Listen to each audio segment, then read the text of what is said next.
Thank you very much for joining us once again and welcome back.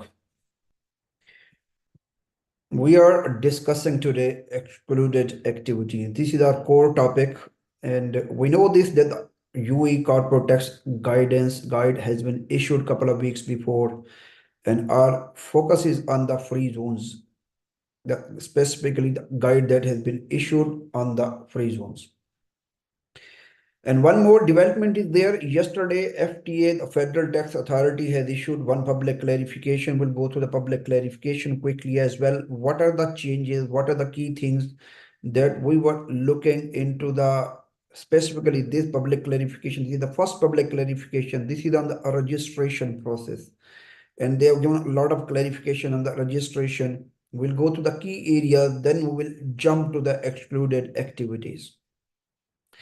We know this in the registration, there are different entity types. These entity types can be natural person, legal persons, this legal, overall, this is a natural person and legal person. This partnership can be natural person or it can be legal person as well, because if the partnership has been structured as a legal entity, it will be a legal person. If this is unincorporated partnership, it will be a natural person in the language of the law. This is the sub-entity type they have given the examples as well. This is not part of public clarification, but I have taken it from the FTA information that they have provided. Registration timeline they have already given. Out of this, one registration timeline has already passed, which is 31st May 2024. Then the rest of the information deadline is there. After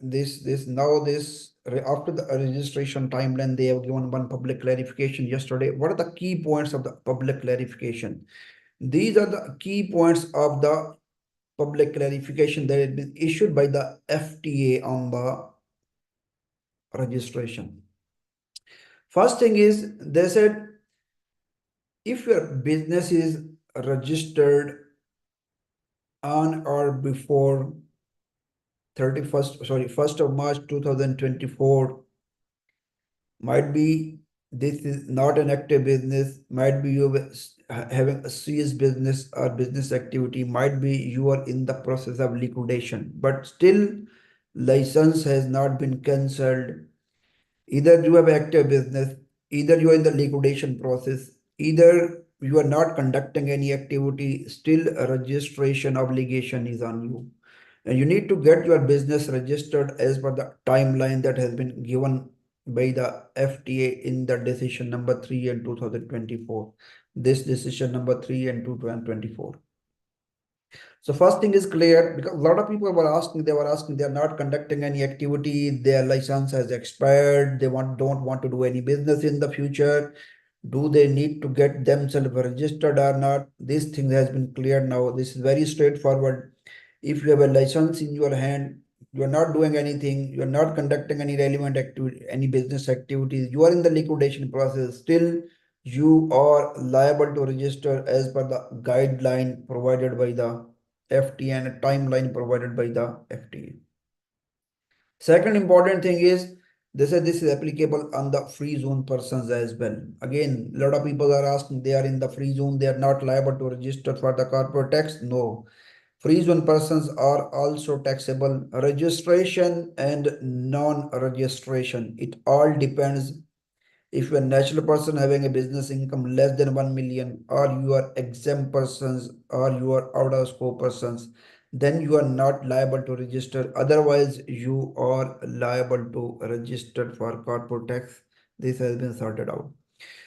One more thing, a lot of people are asking that they have the offshore license from the Jafza, REC or Ajman for reason, whatever is. So they were asking, do they need to register? They have clarified as well. They said equally applies to offshore companies. Equally applies to offshore companies. So there's no difference basically in the LLC and offshore company. It's equally applied on the offshore companies as well. Another question, a lot of people were asking into the market, the certificate of incorporation date is different, license date is different. So what should be the date, from which date they need to consider the timeline will be applicable? They have clarified this thing in the public clarification as well. They said it will be considered the date of the license. Expired license, I have already told you, and moreover, the one tax registration application deadline for corporate, only the month of license. We all know this. This was not a clarification, basically. We know this. It all depends upon the month of the license. So I believe it will be quite helpful. One more important thing was there that we were discussing. They said date of existing of PE. The timeline they have given, if you are going to decision 3, they said if you have a non-resident PE in the UAE, what was the timeline for registration? Timeline for registration 9 months from the date of issuance of the PE. So date of existence of the PE. What is the date of existence of the PE? When the PE, now it depends. If the PE has been set up after the introduction of the corporate tax law, the time PE is getting the license, it will be considered date of existence.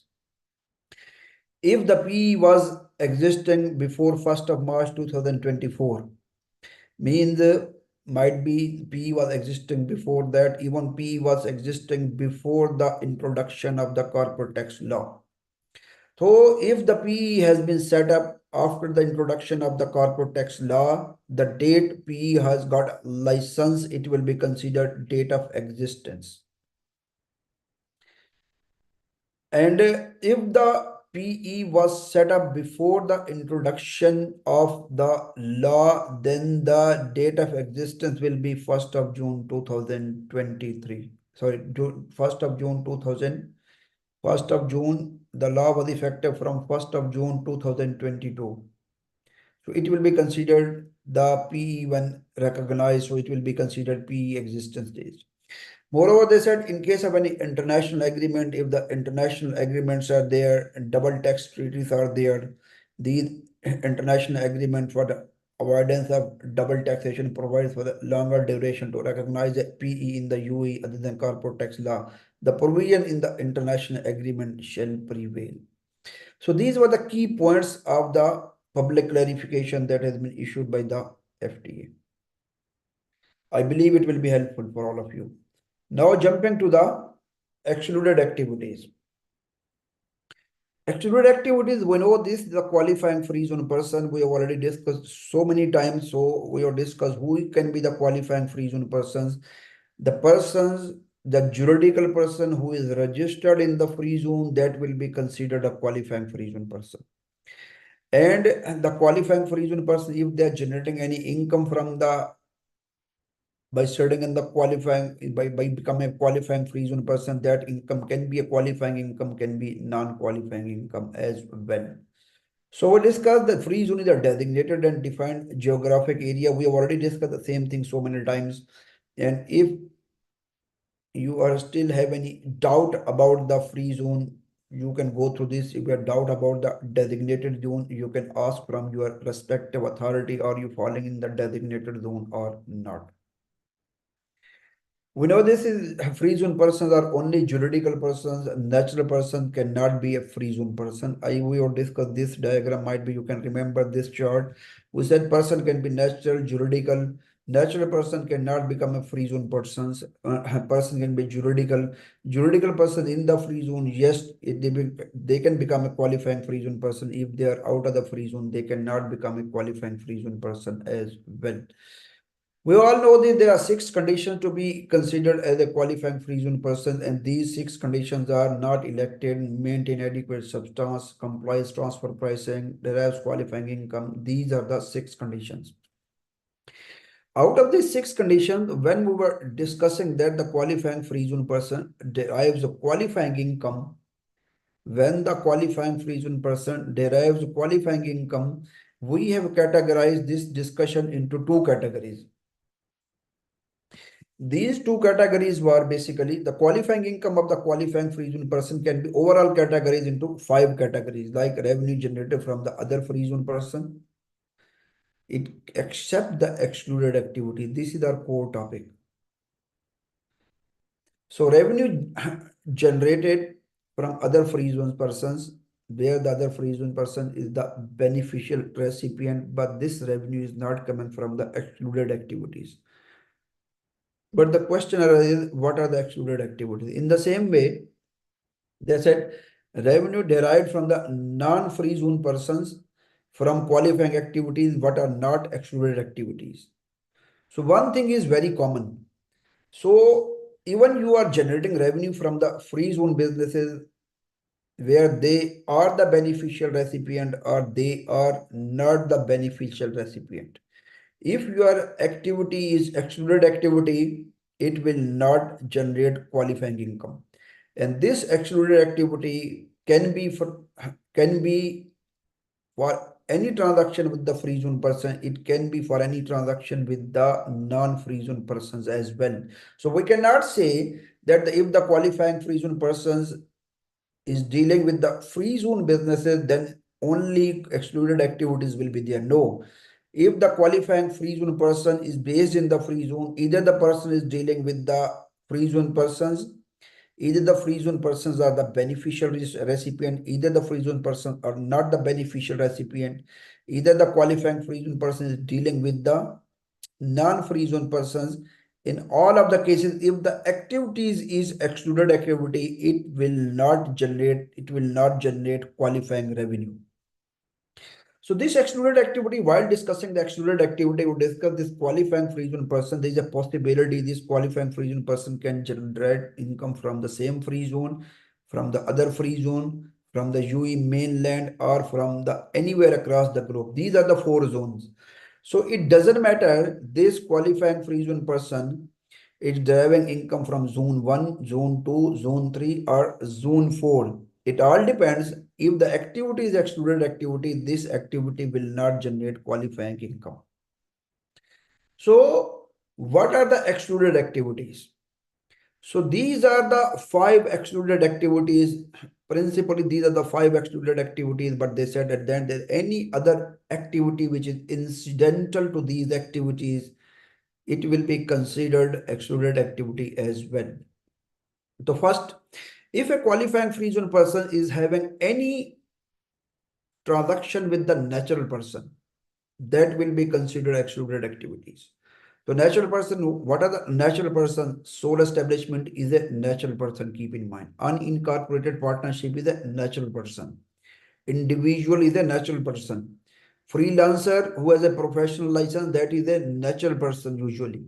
So if the qualifying free zone person is having any transaction with the natural person, but this transaction is not related to the operation, management, and ownership of the ships, and this is not related to the fund management services or wealth management services or financing and leasing of the aircraft, so this transaction will be considered qualifying activity.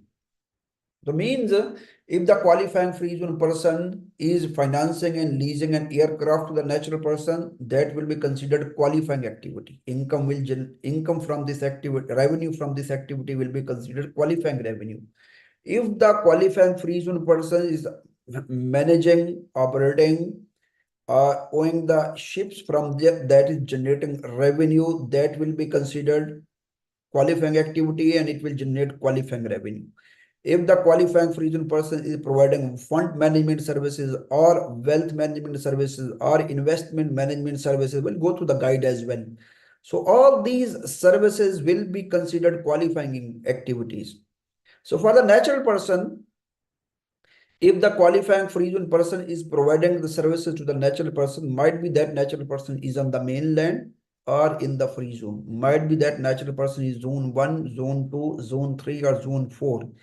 In all of the cases, these 4 services that the qualifying free zone person is providing to the natural person, these 4 services will generate qualifying in revenue. Other than this, any services provided to the natural person will be considered excluded activity and it will not generate qualifying revenue. I believe this is very clear to everyone. Second is the banking business. In the banking business, if there is a one bank in the free zone, assuming in Jabza, that bank providing the regulated banking services. If the bank is providing regulated banking services, all those services that are being provided by the bank, either to the person in the zone 1, zone 2, zone 3, or zone 4, it doesn't matter. All those services will be considered excluded activities.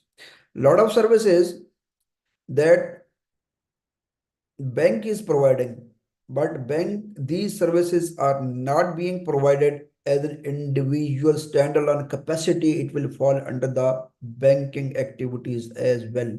But if these services are being provided as a standalone activity, we'll go through the example, then it will considered qualifying activity, it will generate qualifying revenue.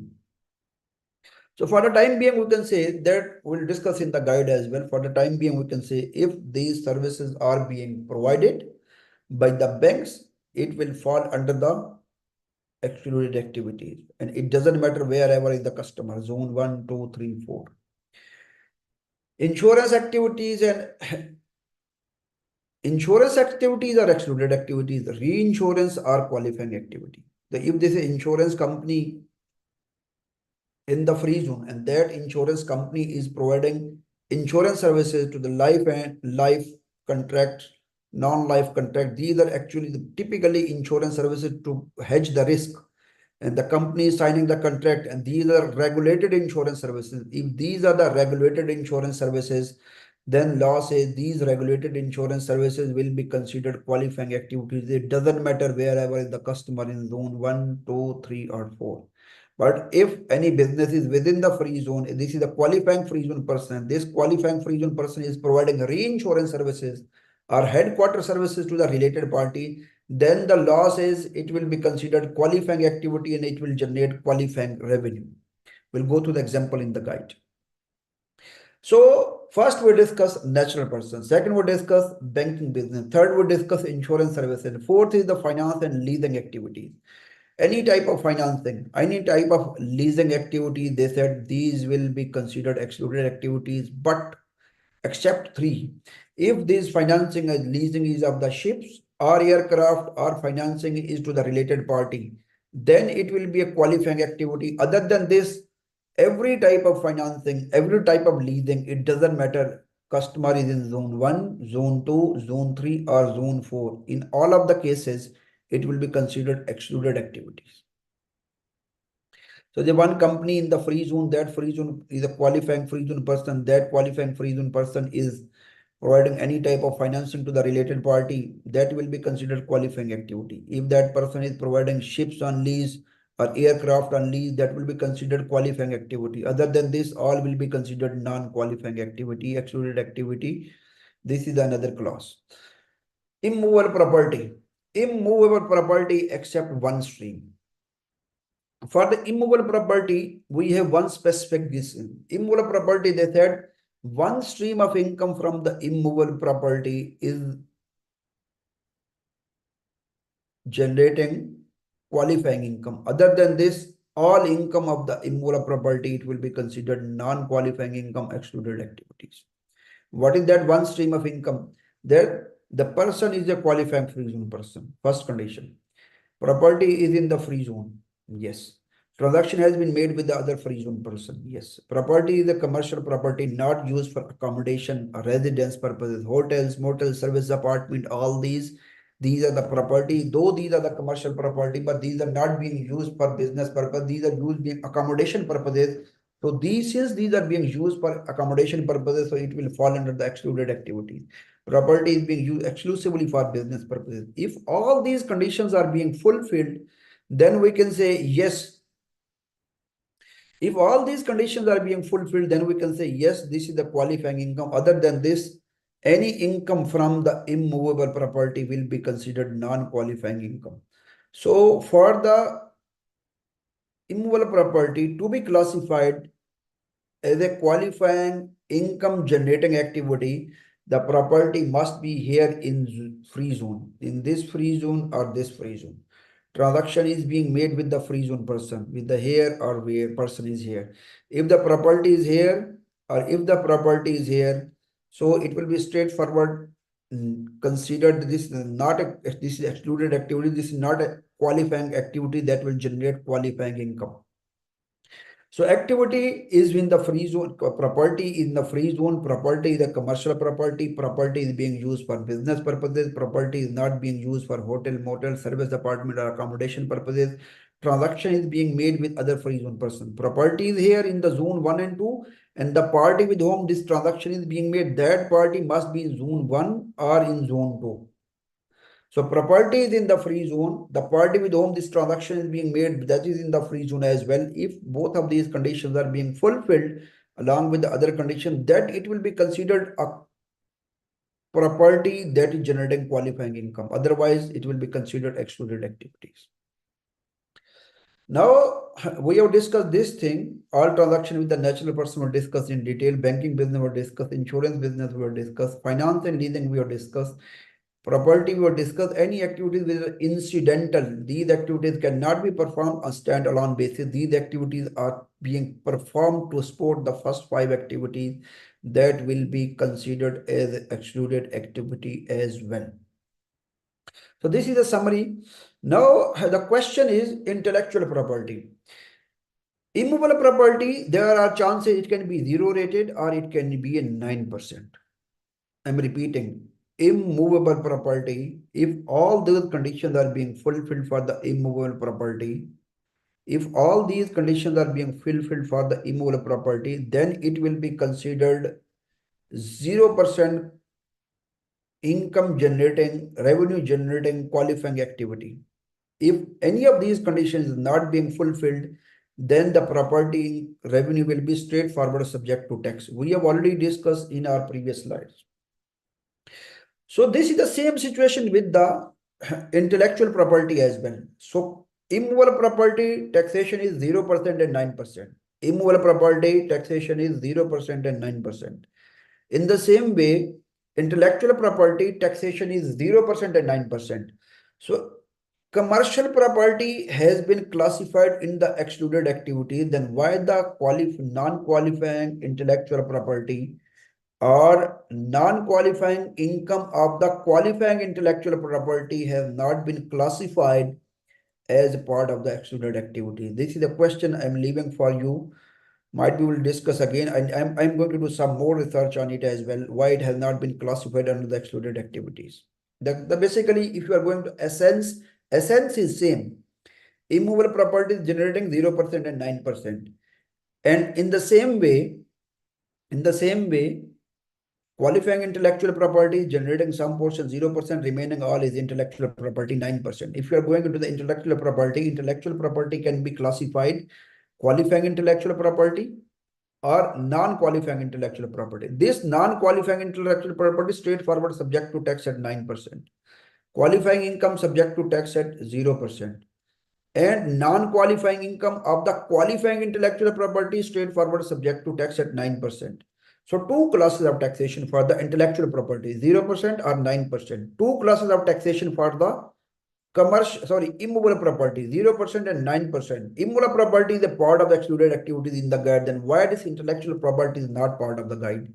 If any one of you has answer of this question, you can guide me. Otherwise, I'll go through this. I'll come back for sure on this. So how can we determine the qualifying income of the qualifying intellectual property? We have a specific formula. Qualifying expenditure plus uplift expenditure, which should be maximum 30%, and these overall should not exceed on the more than the overall expenditure. So some portion of the income from the qualifying intellectual property will be classified as a qualifying income. Remaining will be non-qualifying, straightforward subject to tax at 9%. The same thing we have summarized in this slide in our previous, I think we're discussing our previous webinar as well. So can you see this? There's an immovable property except one stream, that one stream is a qualifying income. Remaining all is subject to tax 9%. Income from the intellectual property except qualifying income of the qualifying intellectual property. So their classification is 0%, 9%. Here classification is 0% and 9%. Domestic P is straightforward subject to tax at 9%. Foreign P 9%.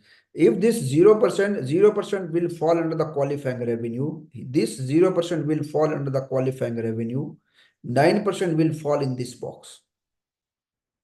So the question is, if the immovable property has been included in the excluded activities, then why this domestic PE has not been excluded? Why this foreign PE has not been excluded? Why this non-qualifying income from the intellectual property has not been classified as excluded activities? This is the question. We'll come back, but the treatment is same. Keep in mind, treatment is straightforward: 0% and 9% for the intellectual property, immovable property 0% and 9%. Domestic PE is straightforward 9%. Foreign PE is straightforward subject to 9%.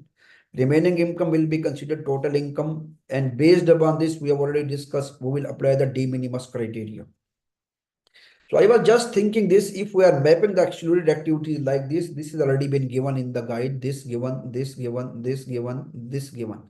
If I'm including these three activities, can I say that these are my excluded activities as well?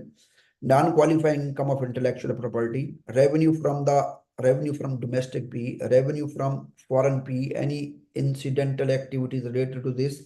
Can I classify, can I map the chart of the excluded activities like this? We'll try to conclude in our coming webinar. Might be there some sort of reason that we are missing. We need to look into this once again. Apparently, it looks like our understanding is correct. So just go through the guide very quickly. If we are going in the guide, we'll go through the examples quickly.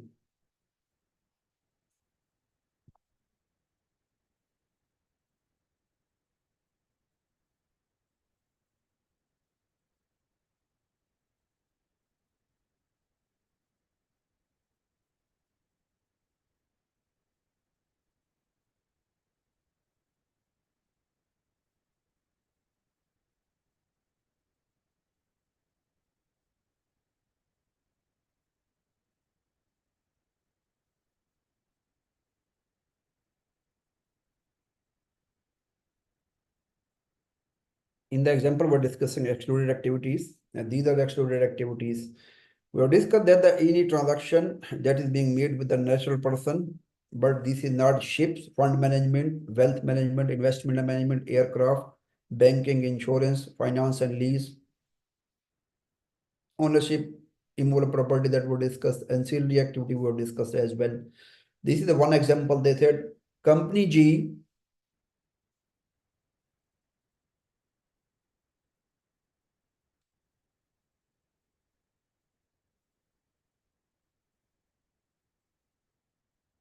Company G, a free zone person charters an aircraft to a natural person. Dealing with the aircraft, natural person, but chartering. We have already discussed if they're leasing any aircraft, it will be considered qualifying activity. It will generate qualifying income. It will not fall under the excluded activities. The income derived from the chartering the ship will not be considered arising from the excluded activities that we've already discussed.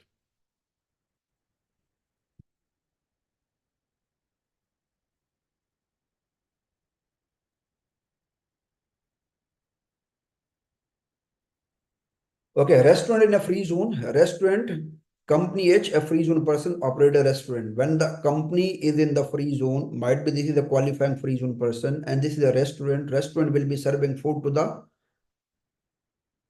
natural person. Once they are serving food to the natural person, so natural person, this is not part of this is not basically activity related to the ships, aircraft, and the third category was wealth management, fund management and investment management services. So means this is excluded activities. Company H, operator made restaurant in a free zone, makes sales to individual and corporate customers. Sales made to natural person will be treated excluded activity, give rise to none. They said natural person will be treated as the excluded activity. Corporate customers, we need to look into this. If this is the qualifying free zone person, they are only serving to the corporate customer. They are the recipient, the best beneficial recipient of the food, then they will consider this is a qualifying activity. Otherwise, it will be a non-qualifying activity. But for the natural person, this is for sure, it will fall under the excluded activities. Banking business, we already discussed these types of banking activities. These are regulated banking activities. So then we discuss if this fund management services important. This is the fund management services, wealth management or investment management services. If these services are being provided by the bank, then it will fall under the banking business. But if any company there that is standalone basis providing fund management, wealth management or investment management services, then it will fall under the qualifying activities. It will generate qualifying revenue. Just go through this example: intercompany banking and treasury financing services. The company one of reasonable person is a bank in the UAE. Okay. Company one is a reasonable person is a bank in the UAE. Company one has a branch located in the country A. We have already discussed, if the qualifying free zone persons is providing services to the person who might be in the zone 1, zone 2, zone 3 or zone 4, it doesn't matter wherever they are. The free zone person is providing any sort of sport services. Company has a branch located. Company is out of the branch is out of the country A, out of the UAE in country A. They need additional funds.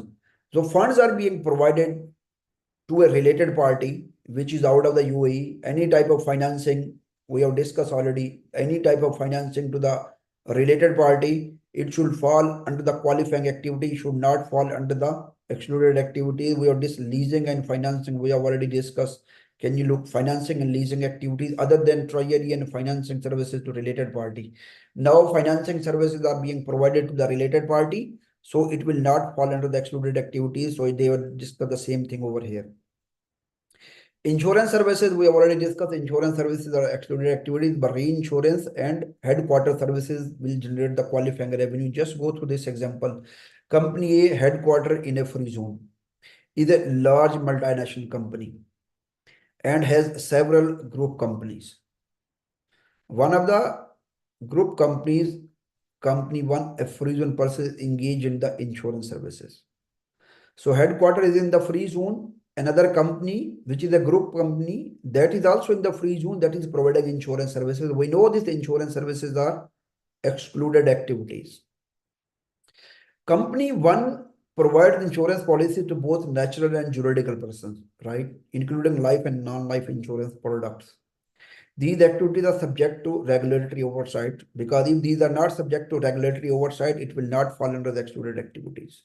But these are under the regulatory oversight as they involve accepting risk via contracts of insurance as considered as excluded activities. The head office of Group E, regional person, offer insurance coverage. Now, there are two parties. One party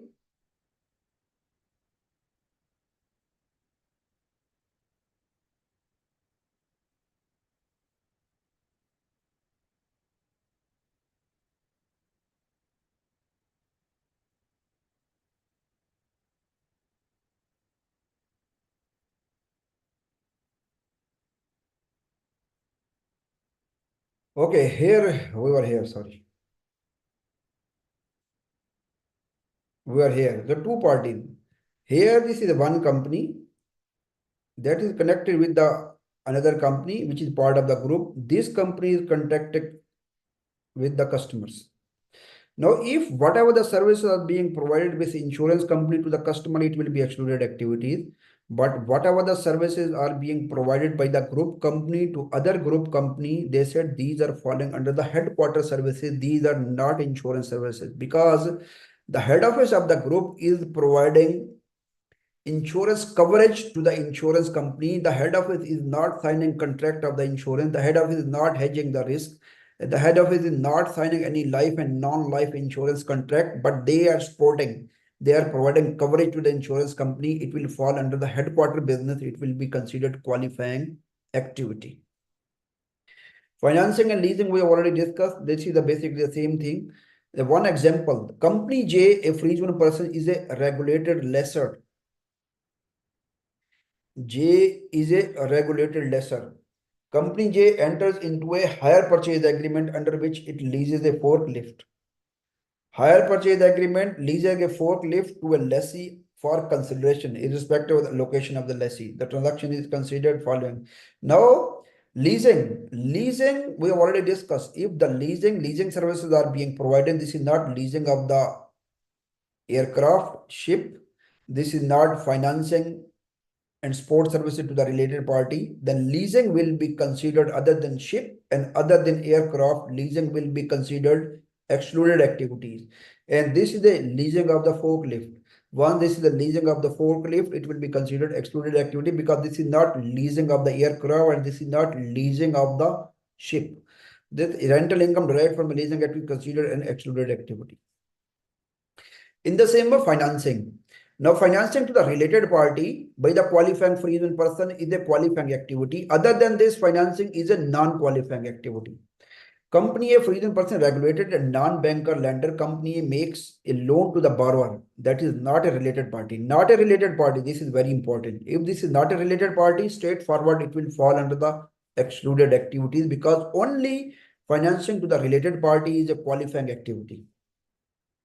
Ownership and exploitation of immovable property for this.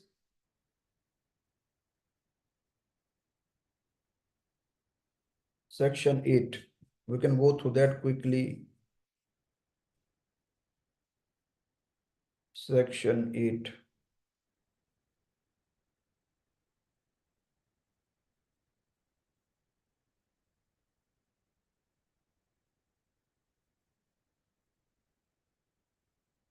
Immovable property.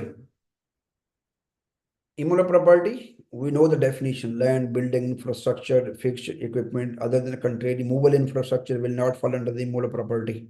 Commercial property refer to immovable property that is being used exclusively for business or business activity and not used for the accommodation purposes, hotel, motel. So basically, typically, other than every commercial property, other than that is being used for the accommodation purposes, it will fall commercial property under the definition of this law.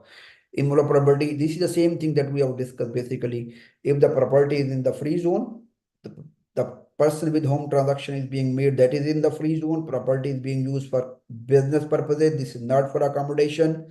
So then where all those conditions are being fulfilled, then it will generate 0% qualifying income. Otherwise, income will be straightforward, subject to tax at 9%. Look into this example. This is the qualifying free zone person. Qualifying free zone person making any transaction with the non-free zone person, because this is not meeting. If any of the conditions is not being met, straightforward tax will be 9%. So transaction is being made with the non-free zone person, straightforward 9% tax. This is a qualifying free zone. Transaction is being made with the qualifying free zone person for this commercial property, that is the office building, that is not being used for accommodation purposes, qualifying income 0%. Now another example, qualifying free zone person making non-free zone 9%. Then this is non-commercial property, hotel. This is for the, as I mentioned, this is accommodation, straightforward, subject to tax at 9%, 0% and 9% taxation for the immovable property. Mixed use, commercial portion will be straightforward, subject to tax at 0%, and residential will be straightforward 9%. You can go through this example. This is the basic 80% residential apartment, 20% retail shops, total revenue 10 million, 10 million into 20%, 10 million into 80%, 80%, 9%, 10 million into 20%, 0%. You can look into this. 10 million into 20%, 0%, 10 million into 8%, it should be subject to tax at 9%, which has been given here. Here this 9% is given.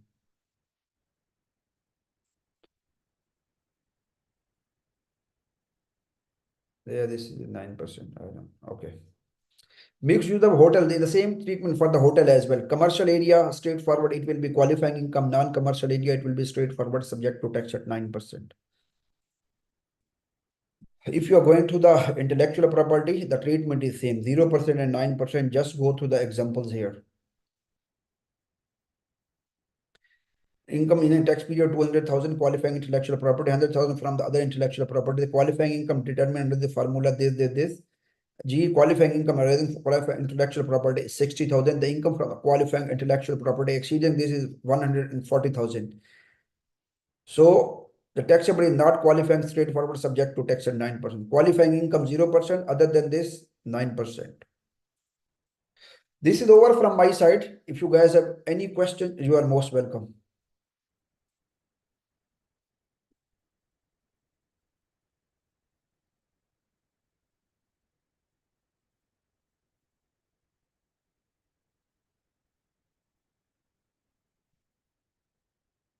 Okay.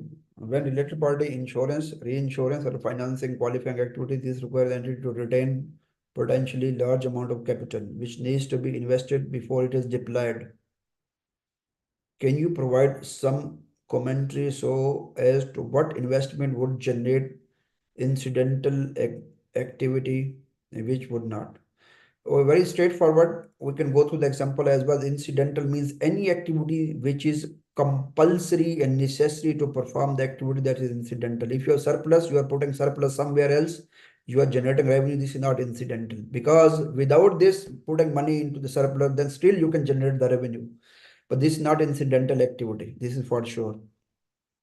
Another question is, if qualifying free zone person exporting the goods to outside UAE under natural person, it would also come under excluded activities. It would be if the qualifying free zone person exporting the goods, okay, to outside UAE, qualifying free zone person exporting the goods outside UAE under natural person, qualifying free zone person exporting the goods under natural person. I don't know. Honestly, I didn't get it. If you are asking if the qualifying free zone persons is exporting the goods to the natural person, then I can say, okay, this will be non-qualifying revenue, because this revenue will not be straightforward subject to tax at 9%. So it will fall into the different bracket. Whatever we have already discussed, there are 4 categories of income that will be straightforward subject to tax at 9%. PE, 2 types of PE, one